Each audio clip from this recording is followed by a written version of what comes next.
نحمده ونصلي على رسوله الكريم اما بعد فاعوذ بالله من الشيطان الرجيم بسم الله الرحمن الرحيم يا ايها الذين آمنوا كتب عليكم الصيام كما كتب على الذين من قبلكم لعلكم تتقون صدق اللہ العظیم۔ نہایت واجب الاحترام قرآن کریم کی اس آیت مبارکہ میں اللہ تبارک و تعالیٰ نے فرمایا یا ایھا الذین آمنوا کتب علیکم الصیام، اے ایمان والو تم پر روزے فرض کیے گئے ہیں، کما کتب علی الذین من قبلکم، جیسا کہ فرض کیا گئے تھے تم سے پہلے لوگوں پر، کس لیے لعلکم تتقون، شاید تم پرہیزگار بن جاؤ۔ نبی پاک صلی اللہ علیہ وسلم کی امت کے روزے مختلف ہیں، دوسری امتوں کے روزے جو ہے مختلف تھے۔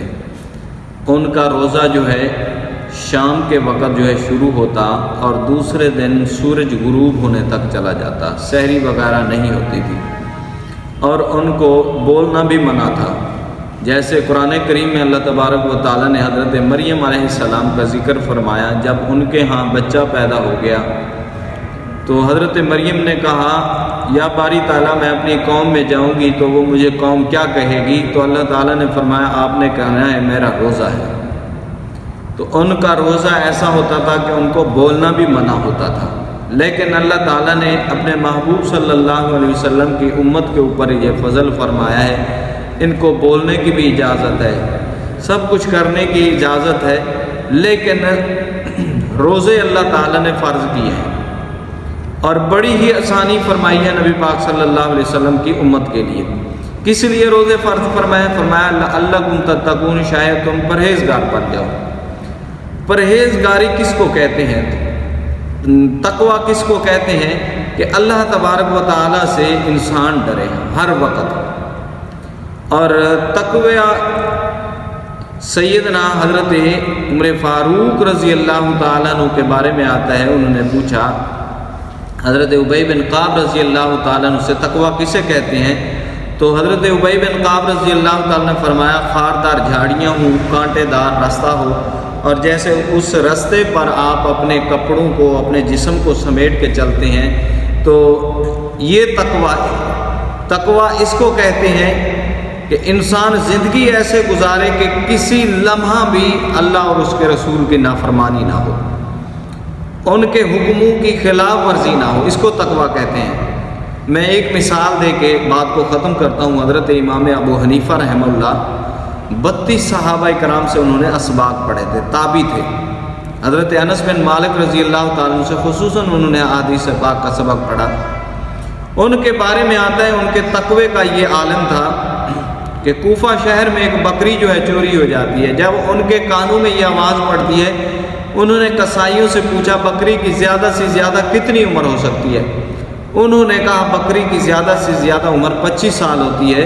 امام ابو حنیفہ رحمۃ اللہ علیہ نے 25 سال بکری کا گوشت نہیں کھایا کہ شاید وہ بازار کے اندر بکری آئی ہو، کسی قصائی نے ذبح کی ہو اور امام ابو حنیفہ نے اس بازار والے قصائی سے گوشت لیا ہو اور کہیں میرے پیٹ کے اندر حرام کا لقمہ نہ چلا جائے۔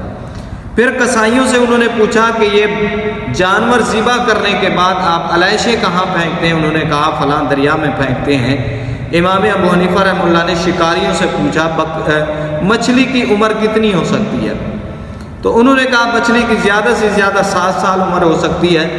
تو امام ابو حنیفہ رحمہ اللہ نے 7 سال مچھلی کا گوشت نہیں کھایا کہ وہ چوری شدہ بکری ذبح ہوئی ہو اور اس کی علیشیں دریا میں پھینکی گئی ہوں اور دریا کی مچھلیوں نے اس کا جو ہے علیشوں کو کھایا ہو اور کسی شکاری نے مچھلی پکڑی ہو، بازار میں آ کے بیچی ہو اور امام ابو حنیفہ اس کو خرید لے اور ان کے خریدنے کی وجہ سے کہیں حرام کا لقمہ امام ابو حنیفہ رحمہ اللہ کے پیٹ میں نہ چلا جائے۔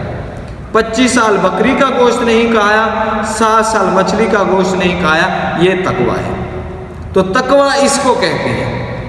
ایک بزرگ کے بارے میں آتا ہے وہ نماز پڑھنے جاتے تھے مسجد میں تو ایک راستے میں ایک فاحشہ کا گھر تھا، فاحشہ عورت کا، جو غلط دھندا کیا کرتی تھی، زنا کیا کرتی تھی، تو وہ جب اس گھر کے پاس آتے بزرگ اپنی جوتی بھی اتار لیتے، تو ان کا ایک خادم تھا، اس نے بڑی کوشش کی پوچھنے کی آخر آپ یہ جوتی کیوں اتارتے ہیں اس عورت کے گھر کے پاس، اور جب تھوڑا دور چلے جاتے ہیں تو جوتی کو پہن لیتے ہیں؟ تو انہوں نے آخری وقت میں بتایا میں یہ جوتی اس لیے اتار لیتا ہوں کہیں میری کھسکھساہٹ کی وجہ سے وہ عورت یہ نہ گمان کرے کہ میرا گاہک آ چکا ہے، تو میں اس گناہ سے بچنے کے لیے کہ میری وجہ سے اس کے ذہن میں گناہ کا خیال بھی نہ جائے۔ تو یہ تقویٰ ہے۔ اللہ ہمیں عمل کرنے کی توفیق نصیب فرمائے۔